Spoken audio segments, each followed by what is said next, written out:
మాజీ మంత్రి ముద్రగడ పద్మనాభం చేపట్టిన ఉద్యమానికి వైఎస్ఆర్సీపీ రాష్ట్ర నాయకులు బొత్స సత్యనారాయణ సంఘీభావం ప్రకటించారు. సోమవారం కెర్లంపూడిలోని ముద్రగడ స్వగృహానికి వైఎస్ఆర్సీపీ నాయకులు మాజీ మంత్రి బొత్స, వైఎస్ఆర్సీపీ జిల్లా అధ్యక్షులు కురసాల కన్నబాబు, చలమలశెట్టి సునీల్, ముత్యాల శ్రీనివాస్ విచ్చేశారు. ముద్రగడపై నిరంతరం నిర్బంధం విధించడం పట్ల బొత్స ఆగ్రహం వ్యక్తం చేశారు. శాంతియుత పాదయాత్రకు అనుమతి ఇవ్వకుండా ప్రభుత్వం పోలీసులతో అడ్డుపెట్టడం, ఆంక్షలు విధించడం దారుణమని వ్యాఖ్యానించారు బొత్స.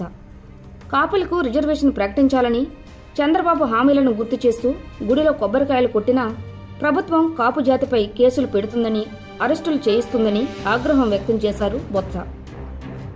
ఈ అరాచక పాలనకు త్వరలోనే ప్రజలు చరమగీతం పాడతారని హెచ్చరించారు బొత్స. తన ఇంటికి వచ్చిన బొత్స తదితరులను ముద్రగడ ఆత్మీయంగా స్వాగతించి తన చేతుల మీదుగా వారికి అల్పాహారం అందించారు.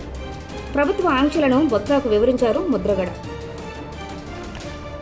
ఈ కార్యక్రమంలో జేఏసీ నాయకులు ఆకుల రామకృష్ణ, వివై దాసు, తుమ్మలపల్లి రమేష్, ఆరేటి ప్రకాష్, గౌతు స్వామి, పిఠాపురం మండలం బి ప్రతివాడు, భోగాపురం గ్రామాలకు చెందిన మహిళలు భారీ సంఖ్యలో జాతి కోసం చేస్తున్న ఉద్యమానికి సంఘీభావం తెలుపుదాం వచ్చాం. ఈరోజు అసలు ఈ రాష్ట్రంలో ఉన్న ప్రభుత్వం ఇది ప్రజాస్వామ్య ప్రభుత్వం కాదు, అరాచక ప్రభుత్వం. చట్టాన్ని చేతిలో తీసుకుంటుంది, రాజ్యాంగాన్ని చేతిలో తీసుకుంటుంది, ఇష్టారాజ్యంగా ప్రవర్తన చేస్తుంది. ఒకటే ఈ ప్రభుత్వాన్ని ప్రశ్నిస్తున్నాం.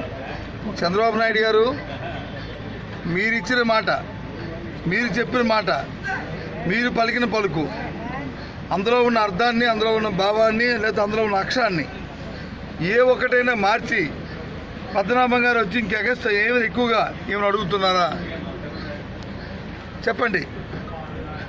ఈ తూర్పుగోదావరి జిల్లాలో ఏ గ్రామం వెళ్ళినా, పశ్చిమ గోదావరి జిల్లాలో ఏ గ్రామం వెళ్ళినా, కృష్ణాలో ఎక్కడికి వెళ్ళినా, లేదు ఏ గ్రామం వెళ్ళినా సరే మీరు అడిగినా, మీరు చెప్పిన మాట కాపుల్ని బీసీలో చేరుస్తాము అని చెప్పారా?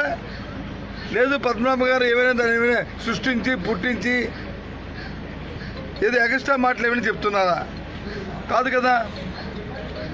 అలాంటి ఆ నేపథ్యంలో మీరు చెప్పిన మాటను మీరు నిలబెట్టుకోవాల్సిన బాధ్యత ప్రజాస్వామ్యంలో మీకు ఒక ముఖ్యమంత్రిగా, ఒక బాధ్యత గల వ్యక్తిగా మీకుంది. లేదు దానివల్ల ఆలస్యమో, లేదు దానివల్ల వచ్చి కొంత లోపమో, లేదు ఇబ్బందికరమో, లేదు మీకు ఏదైనా ఉంటే అది సంప్రదించి ఈ కార్యక్రమం వల్ల ఈ జాప్యం జరుగుతుంది, లేదా ఈ కార్యక్రమం వల్ల ఈ లోపం ఉంది అని ఏదైనా చెప్పి సంప్రదించుకొని ఆయన ఇప్పుడు ఇవాళ పద్మనాభం గారు ఒక వ్యక్తి కాదు, ఆయన జాతి కోసం చేస్తున్న పోరాటంలో ఒక శక్తి. ఆయన మాట మొత్తం యావత్ జాతికి చెప్పిన మాట అది. మీరు చేస్తున్న పని చాలా దురదృష్టకరం, చాలా అభ్యంతరకరం. అందరికీ కూడా మొత్తం యావత్తు కాపు జాతికి మీరు చేస్తున్న ఇది అవమానకరమైన పరిస్థితులు మీరు చేస్తున్నారు. ఎప్పుడు కూడా దానికి తగిన మూల్యం చెల్లించుకోక తప్పదు. ఇప్పటికైనా సమయం మించిపోలేదు. మీరు ఇచ్చిన మాట నిలబెట్టుకోవడానికి ప్రయత్నాన్ని ప్రారంభించండి. మీరేమంటే ప్రయత్నం చేస్తున్నాము, మంజునాథ్ కమిషన్ వేసాము కాబట్టి అంటే మీరు చెప్తున్నారు, లేకపోతే మీ మంత్రులు చెప్తున్నారు, కానీ ఆయన చెప్పట్లేదు.